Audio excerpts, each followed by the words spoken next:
ये हमारा 3.1 का लास्ट क्वेश्चन है। देखो कैसे a - 2 3 2c 12c b + 2 bc b c 6 6b a और 3b दोनों आपस में बराबर हैं, ये है ना।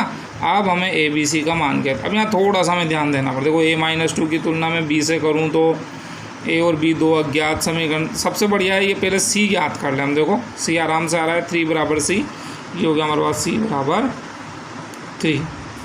ठीक है। अब और देखो 2c 6, इससे भी c 2। अब देखो अब हम क्या करें, ये जहाँ c हो ना, c देखो इसमें c है, इसमें c है, इसमें b है ना।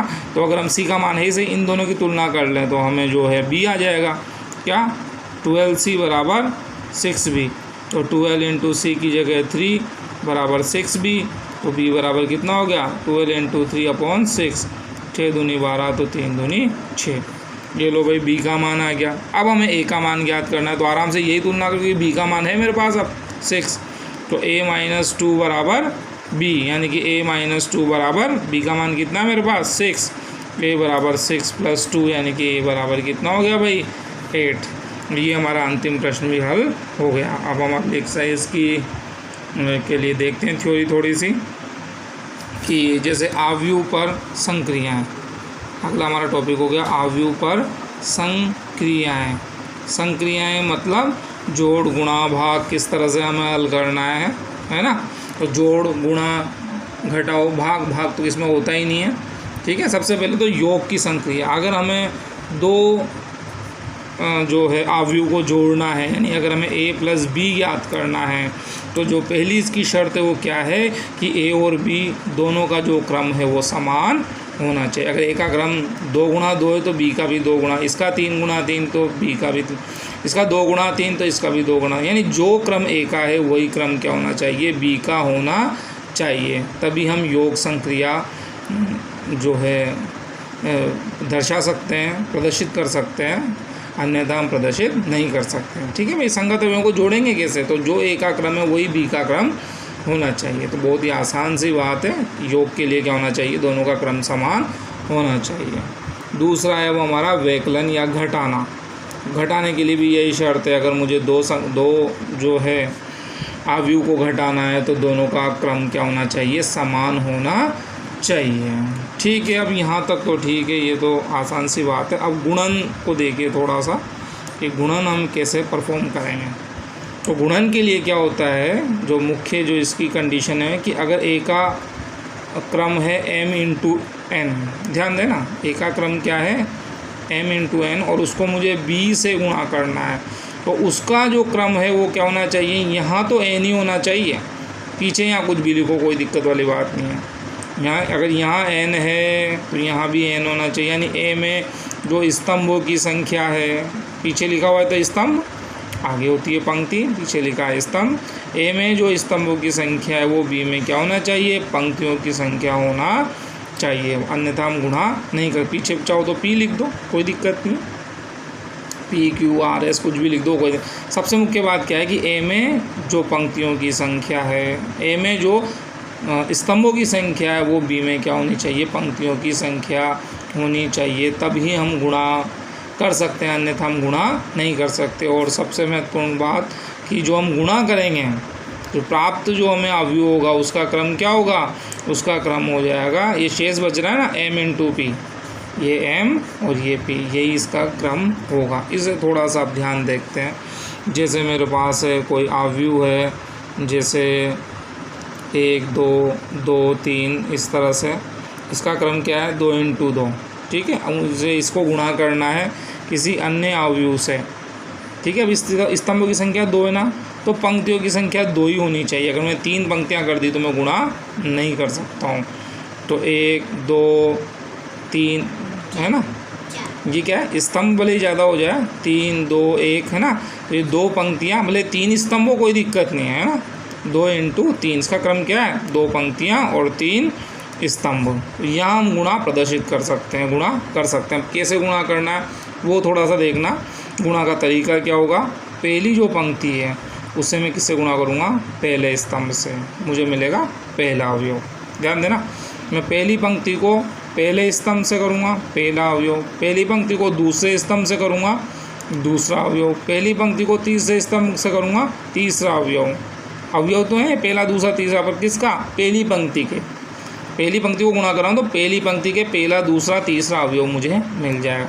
फिर मैं दूसरी पंक्ति को गुणा करूँगा पहली दूसरी तीसरे स्तंभ से, तो मुझे दूसरी पंक्ति के तीनों अवयव मिल जाएंगे। ठीक है, कैसे, जैसे देखो इसमें मैंने पहली पंक्ति को गुणा किया इससे, तो संगत अवयवों को गुणा करो, एक को एक से गुणा किया तो कितना हो जाएगा, एक, फिर दो को मैंने दो से गुणा किया तो कितना आ गया, चार, इनको जोड़ना है बस, ये पहला अवयव हो जाएगा हमारा।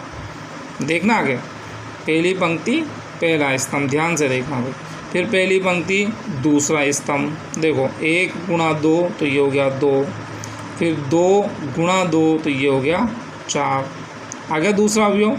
थोड़ा दूर रख लेंगे इनको, लिख लेंगे इनको। अब देखो पहली पंक्ति तीसरा स्तंभ, एक गुणा तीन तो तीन, और दो गुणा एक तो दो। ठीक है भाई, ये हमारी पहली पंक्ति के तीन अवयव। अच्छा, तुम ये भी देख सकते हो कि आने वाले जो हमारा परिणामी जो अवयव होगा उसका क्रम क्या होगा, तो इन दोनों को तो भूल जाओ, शेष क्या बचा, 2 × 3, तो 2 × 3 यानी दो तो पंक्तियाँ होंगी, तीन स्तंभ, देखो ये तीन स्तंभ आ रहे हैं, दिख रहा है। चलो अब दूसरी पंक्ति को जो है शेष स्तंभों से गुणा करते हैं, 2 × 1 तो 2, और 3 दूने 6, फिर देखो 2 दूनी 4 और 3 दूनी 6। ठीक है भाई, ये देखो 2 दूनी 4, 3 दूनी 6, फिर देखो 2 तिया 6, ठीक है, 2 तिया 6, 3 एकम 3, बस अब इनको जोड़ दो, 4 और 1 5, 4 और 2 6, 3 और 2 5, 6 और 2 8, 6 और 4 10, 6 और 3 9, ये हमारा फाइनल A/B होगा। ठीक है भाई, तो इस तरह से हमने देखा क्या करना है, हमें पहली पंक्ति को पहले स्तंभ से पहला अवयव प्राप्त होगा, पहली पंक्ति को दूसरे स्तंभ से ना संगत अवयव, ये 1 को 2 से, 2 को 1 से, 2 को 2 से, जो भी है। तो तुम थोड़ा देर ध्यान से एक आध बार पहले छोटे सवाल को देखना, इसी को खुद हल करके देखना, तो तुमको इजी गोइंग समझ में आ जाएगा। ठीक है, अब देखो अगर मुझे किसी संख्या से अगर किसी अवयव को गुणा करना है, जैसे मेरे पास है a बराबर 2 3 4 5 इस तरह से, और मुझे याद करना है भाई 2 है, ऐसे कुछ सवालों में हमें आवश्यकता पड़ेगी 2 से गुणा करने की, तो कुछ नहीं करना है, इस 2 से सभी अवयवों को गुणा कर दो तुम। तो क्या करोगे, ये हो गया 2 दूनी 4, 2 तिया 6, 2 चौक 8, और 2 पंजे 10। ठीक है, इसे अदिश गुणन इस तरह से बोलेंगे, खैर जो भी है, लेकिन अपने को क्या किसी संख्या से अगर गुणा करना है तो क्या करना है, सभी अवयवों को उस संख्या से गुणा कर दो। ठीक है, काफ़ी आसान सी बात। ऐसे ऋण अवयव, जैसे मेरे पास है a दिया हुआ है ABCD, है ना, अगर मुझे माइनस से मैंने गुणा किया तो क्या होगा, मैं माइनस सभी को गुणा कर दूँ, -a -b -c -d, इस तरह से गुणा कर सकते हैं। ठीक है भाई, अब देखो हम जो है योग संक्रिया हमने देखी थी, तो उसके कुछ गुणधर्म देखते हैं, योग संक्रिया के गुणधर्म, यानी योग के गुणधर्म। तो पहला क्या है भाई, सबसे पहले इसे बोलते हैं साहचर्य, या ऐसे बोलो क्रम विनिमय, देख लो सबसे पहले, यानी अगर मैंने a + b करूं या b + a करूं, क्या करा मैंने, क्रम विनिमय, यानी क्रम अगर बदल दिया तो कोई फ़र्क नहीं पड़ेगा, क्रम बदल दिया, a + b करूँ चाहे b + a करूँ, क्या होगा, वही हमारा उत्तर होगा। ऐसे साहचर्य a + b + c और a + b + c, मुझे 3 अवयवों को जोड़ना है, तो मैं चाहूँ तो a + b को जोड़ दूँ या b + c को जोड़ दूँ, कोई दिक्कत नहीं है, ना तो इस c को परेशानी ना इस a को परेशानी, किसी को भी जोड़ो कोई दिक्कत नहीं है। इसे क्या कहेंगे, साहचर्य नियम। ठीक है, ये हो गया क्रम विनिमय, साहचर्य। इसके बाद योज्य तत्समक, तो तत्समक जो है ये थोड़ा हो सकता है शब्द में तुम्हें तो परेशानी है, तत्समक यानी उसी के समान, तो कुछ नहीं है, a में अगर तुम 0 जोड़ो या 0 में a जोड़ो, क्या मिलता है, a, तो इस 0 को क्या कहेंगे, तत्समक। मैंने तुम्हें 11th में थोड़ा बताया होगा, तत्समक अवयव क्या होता है कि ऐसा अवयव जिसके साथ संक्रिया करने पर वही अवयव प्राप्त हो जाए। जैसे गुणा के लिए क्या होता है, 1 से गुणा करो किसी भी अवयव को, कोई फ़र्क नहीं पड़ेगा, और जोड़ने के लिए 0, किसी भी संख्या में शून्य जोड़ो कोई फ़र्क नहीं पड़ता। तो यहाँ अगर मैं शून्य जोड़ा तो कोई फ़र्क नहीं पड़ता, तो ये शून्य क्या हो जाएगा हमारा योज्य तत्समक। ठीक है, ऐसे योज्य प्रतिलोम, तो ए का योज्य प्रतिलोम क्या होगा भाई, ए का योज्य प्रतिलोम क्या होगा माइनस है। क्यों, क्योंकि ए में जब मैं माइनस ए जोड़ूंगा तो क्या मिलेगा मुझे शून्य, और शून्य क्या है योज्य तत्समक। ज़्यादा परेशान होने वाली की ज़रूरत नहीं है ना, थोड़ा सा देख लो इसको। क्या योज्य, योज्य मतलब जोड़ना, और तत्समक यानी उसी के समान। तो तत्समक अवयव क्या शून्य, क्योंकि शून्य को जोड़ने से कोई फर्क नहीं पड़ता। और प्रतिलोम, ए का प्रतिलोम माइनस ए क्यों हो रहा है भाई, क्योंकि हमें क्या मिल रहा है योज्य तत्समक मिल रहा है ना। ये परिभाषा होती है, किसी का भी प्रतिलोम क्या होता है कि किसी भी संख्या का प्रतिलोम बोल दो तो किसी संख्या का प्रतिलोम वो होता है कि उनके बीच संक्रिया करने पर मुझे क्या मिलना चाहिए तत्समक अवयव। ऐसे ही यहाँ पर क्या हो रहा है तत्समक अवयव मुझे किससे मिल रहा है, ए और माइनस ए को जोड़ने पर मुझे मिल रहा है तत्समक अवयव, इसलिए ए का जो तत्समक योज्य प्रतिलोम है वो क्या हो जाएगा माइनस है। और जो है एक हमारा निरसन नियम, कैसे, जैसे ए प्लस बी है और सी प्लस बी है ना, तो क्या कर सकते हैं हम, कोई ऐसा ऐसे बी से बी को हम ऐसे कैंसिल कर सकते हैं। ठीक है भाई, तो ऐसे अगर बी दोनों तरफ समान अवयव तो हम दोनों को कैंसिल कर सकते हैं, तो हमें क्या प्राप्त हो जाएगा ए बराबर सी, मतलब ऐसे कैंसिल कर सकते हैं, कोई परेशानी वाली बात नहीं है। जैसे हमारे पास होता है ना ए प्लस बी बराबर बी प्लस या सी प्लस ए, तो ऐसे ए कैंसिल हो जाता है बी बराबर सी, इस तरह से हम कैंसिल भी कर सकते हैं। ठीक है, ये योग के गुणधर्म है भाई, है ना, ऐसा नहीं। अभी ये गुणन में जो है, गुणन में बिल्कुल अलग चेंज हो जाएगा। जैसे गुणन में क्या होगा, गुणन में सबसे पहले मैं अगर क्रम विनिमय की बात करूं तो ए बी बराबर बी ए सामान्यतः ये प्राप्त नहीं होता है। अगर तुम क्रम बदलो तो हो सकता है गुणा ही संभव नहीं हो, या गुणा भी हो तो समान आ जाए, ऐसा कोई आवश्यक नहीं है। कभी कभी आ जाए, वो बहुत ही रेयर चांसेस है, लेकिन ए बी बराबर बी ए नहीं होता है। ठीक है भाई, तो क्रम विनिमय का पालन नहीं करता है ये। ऐसे अगर मैं ए बी सी और ए बी सी साहचर्य की बात करूं, यानी ए बी को गुणा करूं फिर सी से गुणा कर दूं, या बी सी को गुणा करूं और फिर ए से, उसके बाद ए से ए को आगे रखते हुए गुणा करूं, तो भी मुझे समान जो है उत्तर प्राप्त होगा, यानी साहचर्य गुण जो है गुणधर्म का पालन ये करता है। इसके बाद तीसरा हमारे पास गुणन तत्समक।